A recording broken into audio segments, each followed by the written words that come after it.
Pero creo que el problema del despoblamiento es un problema que no vale aplazar sine die. Los empleos que estaban en la construcción hay que encontrarlos en algún sitio. Este marco estratégico de la economía verde es por encima de todo un plan de empleo. Es por encima de todo un plan de empleo.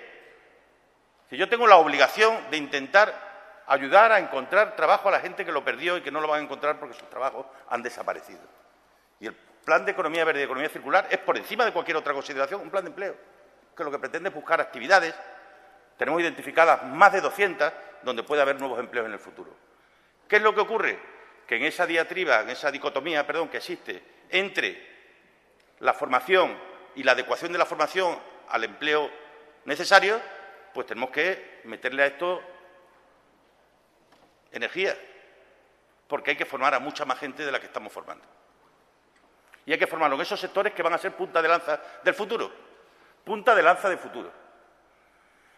Esto yo es que creí que ustedes lo habían entendido. Veo que no, pero esta es la realidad. Es decir, ¿dónde se está generando empleo? Donde hay mucha concentración de ciudadanos, porque es allí donde el sector servicio está llegando fundamentalmente.